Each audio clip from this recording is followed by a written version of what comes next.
بسم اللہ الرحمن الرحیم۔ آج ہم آپ کو جنگ خندق میں حضرت حذیفہ کی جاسوسی کا واقعہ بتائیں گے، لیکن ویڈیو میں آگے بڑھنے سے پہلے اگر آپ نے ہمارے چینل کو سبسکرائب نہیں کیا تو ہمارے چینل کو سبسکرائب کر لیں اور بیل آئیکن کو پریس کر دیں تاکہ ہماری ہر نئی آنے والی ویڈیو آپ تک پہنچ سکے۔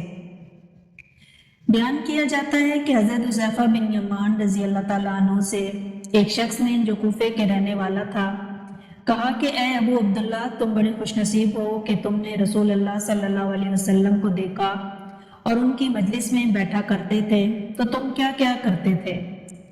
حضرت حذیفہ رضی اللہ تعالیٰ عنہ نے فرمایا، واللہ ہم جان نثاریاں کیا کرتے تھے۔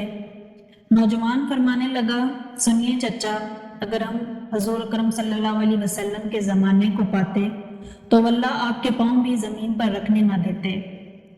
آپ رضی اللہ تعالیٰ عنہ نے فرمایا، بھتیجے لو ایک واقعہ سنو۔ جنگ خندق کے موقع پر رسول اللہ صلی اللہ علیہ وسلم بڑی رات تک نماز پڑھتے رہے۔ فارغ ہو کر دریافت فرمایا کہ کوئی ہے جو جا کر لشکر کفار کی خبر لائے۔ اللہ کے نبی صلی اللہ علیہ وسلم یہ وعدہ کرتے ہیں کہ وہ جنت میں داخل ہوگا۔ کوئی کھڑا نہ ہوا کیونکہ خوف کی اور بھوک کی اور سردی کی انتہا تھی۔ پھر آپ صلی اللہ علیہ وسلم دیر تک نماز پڑھتے رہے۔ پھر فرمایا، کوئی جو ہے جو جا کر یہ خبر لا دے کہ مخالفین نے کیا کیا۔ اللہ کے رسول صلی اللہ علیہ وسلم ایسے مطمئن کرتے ہیں کہ وہ ضرور واپس آئے گا، اور میری دعا ہے کہ اللہ تعالیٰ اسے جنت میں میرا رفیق کرے گا۔ اس بار بھی کوئی کھڑا نہ ہوا، اور کھڑا ہوتا بھی کیسے؟ بھوک کے مارے پیٹ کمر سے لگے ہوئے تھے، سردی کے مارے دانت بج رہے تھے، اور خوف کے مارے پتے پانی ہو رہے تھے۔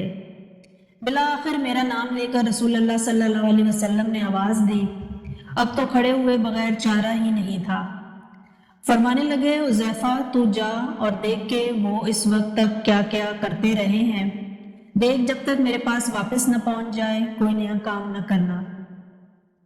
میں نے بہت خوب کہہ کر اپنی راہ لی اور جرأت کر کے مشرق میں گھس گیا۔ وہاں جا کر عجیب حال دیکھا کہ دکھائی نہ دینے والے اللہ کے لشکر اپنا کام پھرتی سے کر رہے ہیں۔ چولہوں پر سے دیگیں ہوا نے الٹ دی ہیں، خیموں کی چوبیں اکھڑ گئی ہیں، آگ جلا نہیں سکتے اور کوئی چیز اپنے ٹھکانے نہیں رہی۔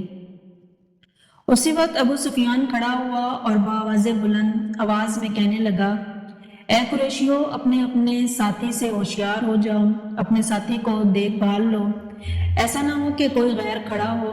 میں نے یہ سنتے ہی میرے پاس جو ایک قریش جوان تھا اس کا ہاتھ پکڑ لیا اور اس سے پوچھا کہ تو کون ہے؟ اس نے کہا، میں فلاں بن فلاں ہوں۔ میں نے کہا، اب ہوشیار رہنا۔ پھر ابو سفیان نے کہا، قریشیو، ہم اس وقت کسی ٹھہرنے کی جگہ پر نہیں ہیں، ہمارے مویشی، ہمارے اونٹ ہلاک ہو رہے ہیں۔ بنو قریظہ نے ہم سے وعدہ خلافی کی ہے، اس نے ہمیں بڑی تکلیف پہنچائی، پھر اس ہوا نے بھی ہمیں پریشان کر رکھا ہے، ہم پکا کر کھا نہیں سکتے، آگ تک جلا نہیں سکتے، اور خیمے اپنی جگہ ٹھہر نہیں رہے۔ میں تو تنگ آ گیا ہوں اور میں نے تو ارادہ کر لیا ہے کہ واپس ہو جاؤں، بس میں تم سب کو حکم دیتا ہوں کہ واپس چلو۔ اتنا کہتے ہی اپنے اونٹ پر جو بندھا ہوا بیٹھا تھا چڑھ گیا اور ایسا پاؤں مارا کہ وہ 3 پاؤں سے ہی کھڑا ہو گیا۔ پھر اس کا پاؤں کھولا۔ اس وقت ایسا موقع تھا کہ میں ایک تیر میں ہی ابو سفیان کا کام تمام کر دیتا، لیکن رسول اللہ صلی اللہ علیہ وسلم نے مجھ سے فرمایا تھا کہ کوئی ایسا نیا کام نہ کرنا، اس لیے میں نے اپنے دل کو روک لیا۔ اب میں واپس لوٹا اور اپنے لشکر میں آ گیا۔ جب میں اپنے لشکر میں پہنچتا ہوں تو میں نے دیکھا کہ رسول اللہ صلی اللہ علیہ وسلم ایک چادر کو لپٹے ہوئے جو آپ کی کسی بیوی صاحبہ کی تھی نماز میں مشغول تھے۔ آپ نے مجھے دیکھ کر اپنے پیروں کے درمیان بٹھا لیا اور چادر مجھے بھی اڑا دی۔ پھر رکوع و سجود کیا اور میں بھی وہی چادر اوڑھے بیٹھا رہا۔ جب آپ فارغ ہوئے تو میں نے سارا واقعہ بیان کیا۔ قریشیوں کے واپس لوٹ جانے کی خبر جب قبیلہ غطفان کو پہنچی تو انہوں نے بھی سامان باندھا اور واپس لوٹ گئے۔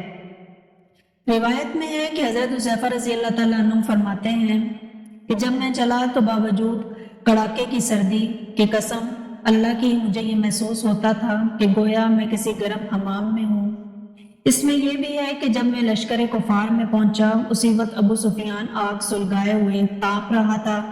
میں نے اسے دیکھ کر پہچان کر اپنا کمان چڑھا لیا اور بالکل میرے سامنے ہی تھا، ناممکن تھا کہ میرا نشانہ خالی جائے۔ لیکن مجھے رسول اللہ صلی اللہ علیہ وسلم کا یہ فرمان یاد آ گیا کہ کوئی ایسی حرکت نہ کرنا کہ چوکنے ہو کر ہو جائیں، اور میں نے اپنا ارادہ ترک کر دیا۔ جب میں واپس آیا اس وقت بھی مجھے کوئی سردی محسوس نہ ہوئی، بلکہ یہ معلوم ہو رہا تھا کہ گویا میں حمام میں چل رہا ہوں۔ ہاں، جب رسول اللہ کریم صلی اللہ علیہ وسلم کے پاس پہنچ گیا، بڑے زور کی سردی لگی اور میں کپ کپانے لگا۔ تو حضور اکرم صلی اللہ علیہ وسلم نے اپنی چادر مجھ کو اڑا دی، اور میں جب وہ اوڑھ کر لیٹا تو مجھے نیند آ گئی اور صبح تک سویا رہا۔ پھر صبح خود رسول اللہ صلی اللہ علیہ وسلم نے مجھے یہ کہہ کر جگایا، اے سونے والے، بیدار ہو جا۔ اور روایت میں یہ بھی ہے کہ جب اس تابع نے کہا کہ کاش کہ ہم رسول اللہ صلی اللہ علیہ وسلم کو دیکھتے اور آپ کے زمانے کو پاتے، تو حذیفہ رضی اللہ تعالیٰ عنہ نے کہا کہ کاش تم جیسا ایمان ہمیں بھی نصیب ہوتا کہ باوجود نہ دیکھنے کے پورا اور پختہ عقیدہ رکھتے ہو۔